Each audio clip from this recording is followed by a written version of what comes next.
Bueno, hermanos, nuevamente queremos reflexionar en la resurrección de Jesucristo. Ella es un hecho histórico que ha marcado la humanidad de una manera definitiva. Muchos creemos en la realidad de este suceso. Vivimos con esa esperanza porque tenemos un Dios vivo. Entonces podemos tener una esperanza viva. Sin embargo, dolorosamente hay muchas personas que rechazan la gloriosa verdad de la resurrección. No lo aceptan.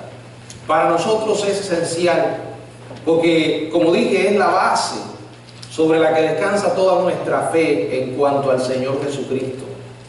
Como dice Pablo en 1 Corintios capítulo 15, donde hace una gran exposición sobre la resurrección, y él dice que si fuera una mentira, entonces todo lo que hacemos es en vano. Comamos y bebamos, que mañana moriremos. Sin embargo, hay muchas evidencias a favor de la resurrección. Una de ellas es la gran transformación que se operó en la vida de sus seguidores. Compara la actitud de los apóstoles tal como aparece en los evangelios y luego en el libro de los Hechos y más tarde en las epístolas que escribieron. ¿Y qué encontramos? Un gran cambio. ¿A qué se debe ese cambio? Bueno, la respuesta es a la resurrección de Jesús. Se debe a todo el ánimo y la fuerza que recibieron al encontrarse con Él. Ellos tuvieron un encuentro con el Cristo resucitado que transformó sus vidas. Vamos a orar. Padre, gracias por la bendición de estar aquí, de compartir tu palabra, Señor. Te suplicamos que tú nos capacites con tu poder, que lo podamos hacer en tu nombre, Señor, en el nombre de Jesús. Amén. Bueno, todos los que estamos en este lugar y todos aquellos que se declaran cristianos, seguidores de Jesucristo, es porque en algún momento de nuestra vida tuvimos un encuentro personal con ese Cristo. Nuestras experiencias son diferentes. Cada uno de nosotros conoció a Jesús de una manera distinta. Sin embargo, todos de manera general testificamos de haber aceptado a un Cristo que está vivo. ¿Qué implicaciones tiene el tener un encuentro con un Cristo resucitado, con el Cristo resucitado? Quiero compartirles esas implicaciones que aparecen en el Evangelio de Juan, donde tuvimos la lectura devocional en el capítulo 20, los versos del 1 al 10 y luego del 19 al 23, donde encontramos varias cosas. En primer lugar, un encuentro con el Cristo resucitado desafía la incredulidad. Dice la palabra en el Evangelio de Juan, en el capítulo 20, los versículos del 3 al 9, y salieron Pedro y el otro discípulo, y fueron al sepulcro. Corrían los dos juntos, pero el otro discípulo corrió más aprisa que Pedro, y llegó primero al sepulcro, y bajándose a mirar, vio los lienzos puestos allí, pero no entró. Luego llegó Simón Pedro tras él, y entró en el sepulcro, y vio los lienzos puestos allí, y el sudario que había estado sobre la cabeza de Jesús, no puesto con los lienzos, sino enrollado en un lugar aparte. Entonces entró también el otro discípulo que había venido primero al sepulcro, y vio y creyó, porque aún no habían entendido la escritura que era necesario que Él resucitase de los muertos. Hermanos, estos seguidores de Jesús no esperaban realmente que Él resucitara. Aquellos que fomentan el argumento de que ellos tuvieron una visión, todo lo que ocurrió en esa mañana fue producto de la imaginación de sus seguidores, no encaja con el hecho de que ellos no tenían ningún tipo de predisposición a que ocurriera. Imaginémoslo de esta manera. Usted esta noche va a su casa y dice, bueno, quiero mirar algo en la televisión. Busca allí a elegir entre la gran basura que ponen, mucha basura. Y bueno, de toda la basura usted decide escoger la más basura. Y se pone a mirar una película de horror, de esas que salen, que casi infartan a uno. Y usted se pone a mirar esa película, se la dispara completa, luego se acuesta por la noche y si está casado le dice a su mujer, bueno, vamos a pensar que es la mujer la que le dice al marido, oye, ¿hay alguien en el cuarto? ¿Qué hay? Si hay alguien ahí tras la puerta, mira, fuera que ahí no hay nadie, esa es la luz, la ropa que está colgada, hay alguien ahí. Bueno, la mujer se logra descansar y vuelve otra vez a sentir, oye, alguien me aló el dedo gordo del pie. ¿Qué está ocurriendo? Bueno, que la persona está sugestionada por lo que acaba de ver. Y de hecho puede llegar a ver algo. Yo no digo que no exista lo sobrenatural y que no exista, o sea, manifestaciones demoníacas y todo eso, pero a veces sucede que cuando usted está mirando algo que lo predispone, es probable que su mente le haga esas malas jugadas. Pero si usted no tiene ninguna predisposición a que eso ocurra, las probabilidades son nulas. Esta gente que seguía a Jesús realmente no, dice aquí la palabra, que no entendía la escritura, que era necesario que Él resucitara de los muertos. Pedro y Juan no entendían la escritura que declaraba la resurrección de Jesús. Y esto se evidencia en el relato, por ejemplo, de Lucas. Hay varios pasajes allí que lo dicen. Jesús había hablado de su resurrección, pero ellos no lo admitían. Fíjense que cuando María Magdalena regresa a Simón corriendo y al otro discípulo, se supone que era Juan, porque dice que es el discípulo que el Señor amaba, y le da la noticia, le dice, han llevado al Señor. Fíjense que no dice ni el Señor resucitó, no está allí. Ellos podían muy bien haber dicho, bueno, si no está es que Él resucitó. ¿Qué hicieron? Bueno, se lanzaron en una carrera, Pedro y Juan, el otro discípulo, él no menciona su nombre, es muy modesto, sobre todo porque va a decir que llegó primero, y ahí lo dice, ¿no? Corrían los dos juntos, pero el otro discípulo corrió más a prisa. Llegó primero, entraron a mirar, vieron los lienzos puestos allí, pero no entró. Luego Simón Pedro tras él entró al sepulcro y vio los lienzos allí. Hermano, ellos estaban ante una evidencia. Número uno, la tumba estaba vacía. Número dos, estaban los lienzos. Y fíjense que dice que estaban allí. La idea de estos lienzos, fíjense que hay una gran diferencia entre la resurrección de Lázaro y la de Jesús. Lázaro, ¿cómo sale de la tumba? Con las vendas y el sudario. El cuerpo material de Jesús fue glorificado y atravesó las vendas de la misma manera que luego atravesaría las paredes del recinto en el cual se apareció a sus discípulos. Ustedes conocen la historia. Ellos estaban reunidos con las puertas cerradas, dice la Biblia, por miedo de los judíos, porque dijeron, si empezaron por el maestro, ahora vienen por nosotros. Y el Señor se desapareció allí, de la misma manera que entró milagrosamente a ese lugar.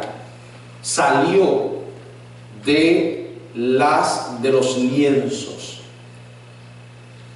Si aquello hubiera sido resultado de un robo, como algunos dicen, se robaron el cuerpo, ¿qué ladrón se toma el trabajo de quitar los lienzos y dejarlo allí? Y fíjense lo que dice del sudario, que había estado sobre la cabeza, no puesto con los lienzos, sino enrollado aparte. Esto no encaja con el argumento que se quiere imponer de la incredulidad que Jesús su cuerpo desapareció porque fue un robo. Dice que vio y creyó. Desaparece la incredulidad ante la evidencia. Hermanos, estas evidencias no han podido ser derrotadas a lo largo de la historia. Estas evidencias han sido suficientes para tocar muchos corazones. Hay un libro que se los recomiendo que se llama El caso de Cristo, de Lee Strobel, que por cierto salió una película ahora de este libro. Él tiene varios libros escritos: El caso de Cristo, El caso del Creador, El caso de la Gracia. Ahora va a salir uno que se llama El caso de los milagros. Este hombre era un periodista ateo, que en una ocasión se le entregó la responsabilidad de hacer un trabajo tratando de demostrar la falsedad del cristianismo, combatir a Cristo, combatir la resurrección. Su esposa, que era cristiana, estuvo orando por él. ¿Y cuál fue el resultado de la investigación de este hombre? Bueno, que se convirtió. Y ahora él es el que ha escrito estos libros de apologética, de evidencias a favor de la resurrección, a favor de la creación. Si tiene la oportunidad de leer este libro, se va a dar cuenta que está leyendo algo escrito por alguien sumamente preparado, que investiga profundamente los hechos. La mayoría de los libros que él ha escrito se desarrollan de esta manera. Él lo que hace es que va buscando expertos. Primero busca los argumentos en contra y va buscando expertos en cada materia y los entrevista. Y él los entrevista confrontándolo con los argumentos que existen en contra. Y cada uno de ellos presenta o refuta esos argumentos, y al final él siempre llega a la conclusión de quién ganó el caso. Y siempre gana el caso de Dios, la fe cristiana. Y la resurrección es uno de estos sucesos. Aun cuando la gente quiera negar que Jesús resucitó de los muertos, lo hizo. Allí está la evidencia. Oh, eso es imposible. Bueno, por eso dice la Biblia que sin fe es imposible agradar a Dios. Es cuestión de fe. Ahora, para yo tener fe en lo que tú dices, tienes que demostrarme que estoy equivocado. Busca la evidencia en contra. Ustedes recordarán que siempre llega la semana de resurrección. Esta no sé, no he oído todavía, ¿no? Pero bueno, todas las semanas de resurrección salen documentales, películas, o que alguien escribe un libro intentando destruir la fe cristiana. Hace un tiempo salió allí el supuesto evangelio de Tomás. Algunos decían que había encontrado los restos de Jesús y que había estado casado con María Magdalena y no sé cuántos disparates más. ¿Dónde están esas historias ahora? Porque la mentira no se puede sostener. Yo lo he dicho otras veces. Usted puede acudir a la mentira para resolver sus problemas, pero la mentira lo va a meter en mayores problemas. Una mentira no se puede sostener. Si Cristo realmente no hubiera resucitado, el Evangelio, la iglesia cristiana habría desaparecido, no habría surgido. No estaríamos nosotros aquí. En segundo lugar, un encuentro con el Cristo resucitado produce paz. Dice el verso, quiero que observemos ahí específicamente el verso 19 de Juan capítulo 20. Cuando llegó la noche de aquel mismo día, el primero de la semana, estando las puertas cerradas en el lugar donde los discípulos estaban reunidos por miedo de los judíos, vino Jesús y puesto en medio de ellos dijo: paz a vosotros. El Señor les desea lo que más ellos necesitaban. No estaban en paz, tenían temor. ¿Por qué? Porque todavía faltaba algo en sus vidas.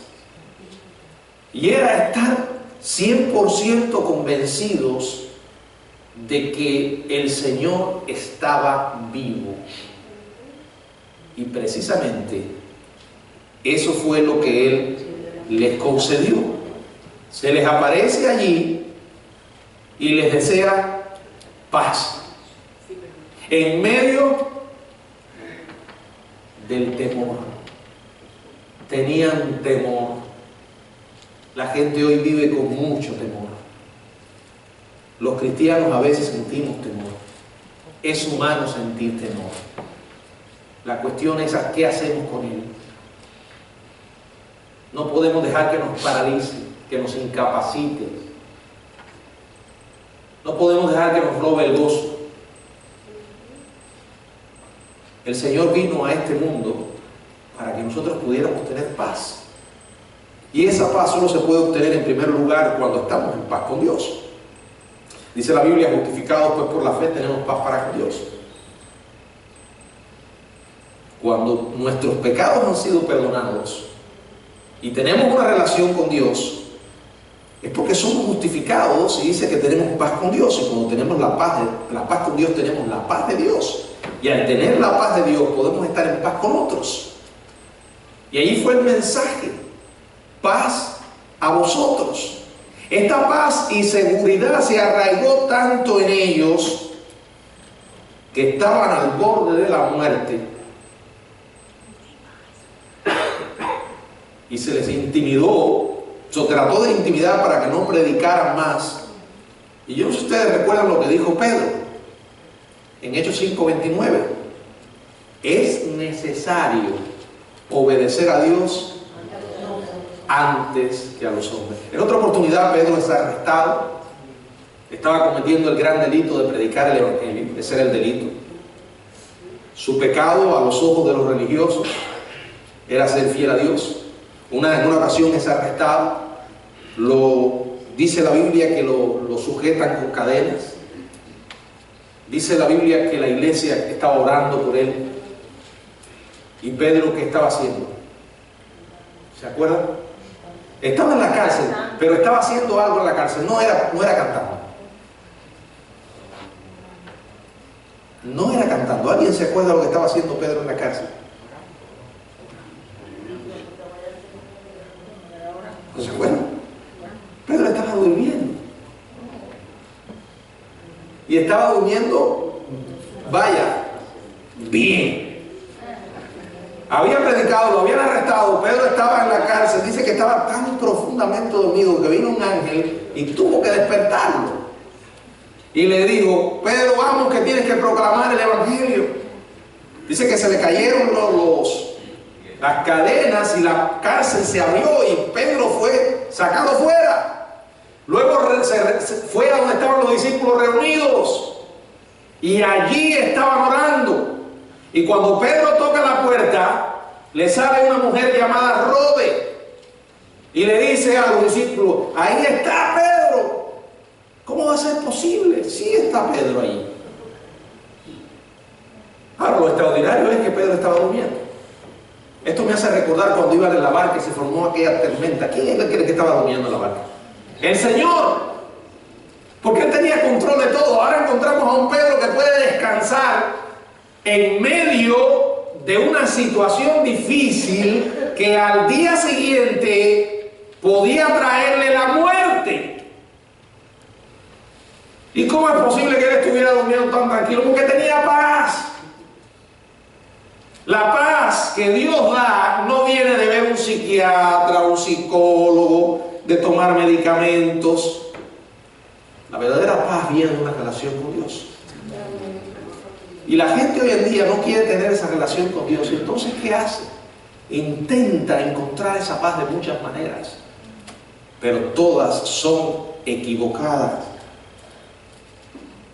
El Señor Jesús dijo: mi paz os dejo, mi paz os doy. Yo no os la doy como el mundo la da. La paz del mundo es falsa. La paz de Dios es genuina.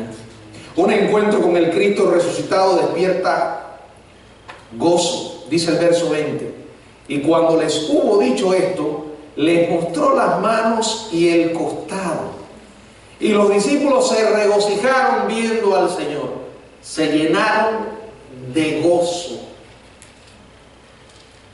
Él se presentó ante ellos, les comprobó que aquel que se aparecía a ellos era el Maestro, era el mismo que había sido crucificado. Lucas 24:39 dice la palabra del Señor: mirad mis manos y mis pies, que yo mismo soy.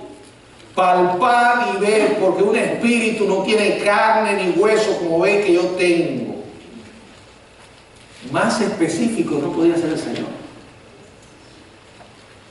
Se les manifestó con toda claridad, les mostró las heridas de los clavos para probar quién era Él en realidad.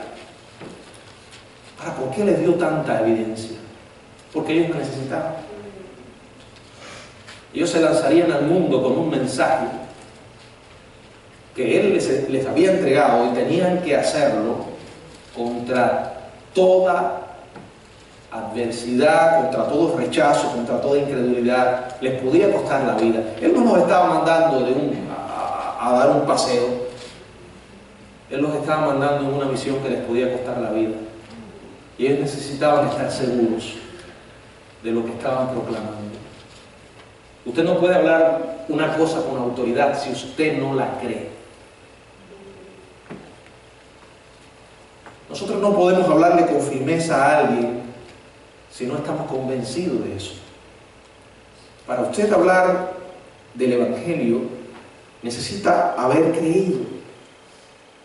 Para decirle a las personas que los pecados le van a condenar al infierno, usted tiene que creerlo. El gozo es el resultado de creer, de tener una relación con el Dios vivo. Y allí el Señor les concedió esta evidencia y se los dijo. Les mostró las manos y el costado. Y esto trajo como resultado que los discípulos se regocijaron. Y fíjense cómo dice la Biblia: se regocijaron ¿qué? Viendo al Señor. No puede haber gozo aparte del Señor.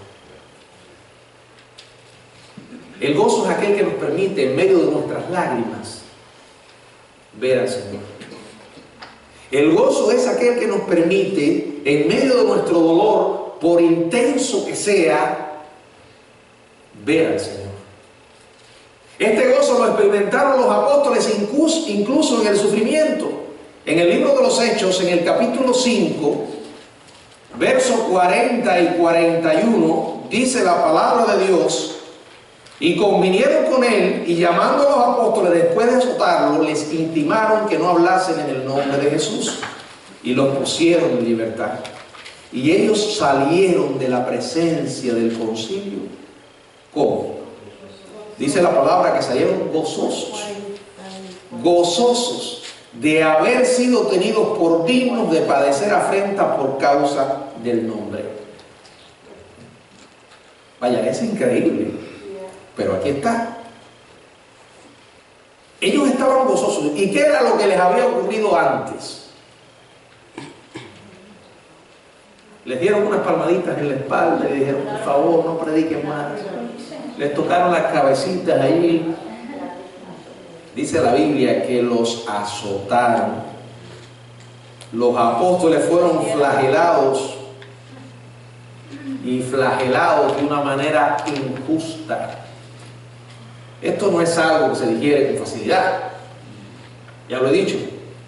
Si usted hizo algo malo y en consecuencia se buscó un problema, bueno, uno dice: me lo busqué. Pero si usted lo que está haciendo es lo que Dios le ha mandado a hacer y en consecuencia sufre, es difícil.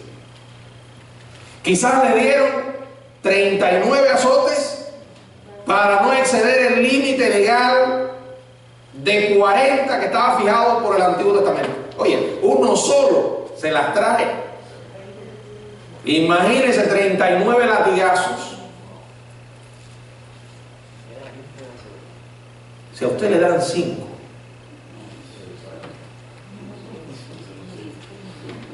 ¿cómo cree que va a estar? Gozoso.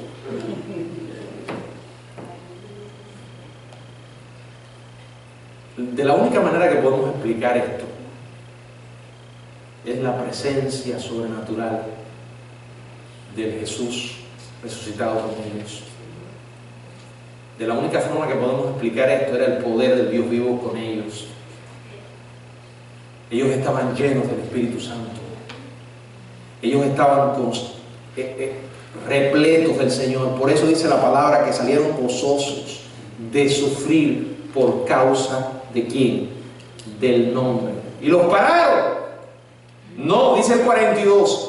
Todos los días en el templo y por la casa no cesaban de enseñar y predicar a Jesucristo. Si nos falta esa pasión, si nos falta ese gozo, si carecemos de esa autoridad, es porque no estamos convencidos de la resurrección de Jesús. Ese gozo está disponible a nosotros, los que hemos creído en Jesús. Ese gozo nos puede ayudar a vivir en victoria a pesar de. Y en tercer lugar, un encuentro con el Cristo resucitado trae consigo poder. Ya lo había mencionado, pero ahora nos detenemos más tiempo en esto. Verso 21. Entonces Jesús les dijo otra vez: paz a vosotros. Nuevamente: como me envió el Padre, así también yo os envío. Y habiendo dicho esto, sopló y les dijo: recibid al Espíritu Santo. ¿Qué fue lo que realmente ocurrió en este verso 12? El Señor les estaba dando de esta manera simbólica una garantía de que el Espíritu Santo vendría. Era como un anticipo de lo que iba a ocurrir. Y ciertamente ocurrió, tal como el Señor lo había dicho. Hechos capítulo 1, verso 8. Hechos capítulo 1, verso 8, dice la Biblia: pero recibiréis poder cuando haya venido sobre vosotros el Espíritu Santo, y me seréis testigos en Jerusalén, en toda Judea, en Samaria y hasta lo último de la tierra. Yo no sé si usted se ha dado cuenta cada vez que lee esto, que Él no los envió a testificar, sino después que recibieran el poder. Porque no se puede hacer una obra efectiva sin ese poder. Acuérdense que usted y yo estamos en una misión de parte de Dios. El convertir a las almas es obra de Dios. Si queremos producir algún impacto en la vida de la gente, necesitamos el poder de Dios en nuestra vida. Él les dijo: recibiréis poder cuando haya venido sobre vosotros el Espíritu Santo, y entonces me van a ser testigos. En Hechos capítulo 2, verso del 1 al 3, dice: cuando llegó el día de Pentecostés, estaban todos unánimes juntos, y de repente vino del cielo un estruendo como de un viento recio que soplaba, el cual llenó toda la casa donde estaban sentados, y se les aparecieron lenguas repartidas como de fuego, asentándose sobre cada uno de ellos, y fueron todos llenos del Espíritu Santo, y comenzaron a hablar en otras lenguas, según el Espíritu les daba que hablasen. Ellos comenzaron a predicar el Evangelio en diferentes lenguas, lenguas conocidas, no eran expresiones estáticas. Estas lenguas que les dio el Espíritu fueron una señal de juicio para Israel en su incredulidad, y a través de ellos llegó el Evangelio a todas aquellas personas que estaban en aquel lugar. Todo lo hicieron con el poder de Dios. Hermanos, es imposible vivir una vida cristiana victoriosa, efectiva, de fruto, si no está en nosotros el poder de Dios. Si usted quiere que sus palabras edifiquen, si usted quiere que sus palabras toquen corazones, si usted quiere que sus palabras sean portadoras del poder de Dios, necesitamos ese poder en nuestra vida. Y no hay otra manera que sometiéndonos al señorío de Jesucristo. Cuando la Biblia dice sean llenos del Espíritu, es sean controlados por el Espíritu. Dios quiere gobernar nuestras vidas. Él es Señor aunque no lo reconozcamos. Pero para vivir una vida de victoria tenemos que creer o dejar que Él sea el Señor de nuestras vidas. Efesios 5, 18, 19 dice que sean llenos del Espíritu Santo. Y es exactamente lo mismo que dice la palabra en Colosenses, capítulo 3. ¿Cómo podemos ser llenos del Espíritu Santo? La palabra de Cristo more en abundancia en vosotros. No hay manera de lograr la llenura si no es llenándonos de su palabra. ¿Por qué? Porque el Señor va a gobernar nuestra vida, va a someter nuestra vida, va a controlar nuestra vida a través de su palabra. Por eso es tan importante que llenemos nuestra mente de su palabra. Y más importante, permitir que esa palabra cubra la distancia de la mente al corazón. Un encuentro con el Cristo resucitado desafía la incredulidad. Acuérdense de Pablo. Un encuentro con el Cristo resucitado produce paz, despierta gozo y también trae consigo poder. Estas 4 cosas las necesitamos en nuestra vida. Ya Dios hizo todo. Su Hijo está vivo, nuestro Señor resucitó. Encontrarse con Jesús resucitado produce grandes cambios en nuestra vida. ¿Tú has experimentado ese encuentro? Espero que sí. Y si no lo has hecho, nunca es demasiado tarde para hacer lo correcto. Que el Señor nos bendiga.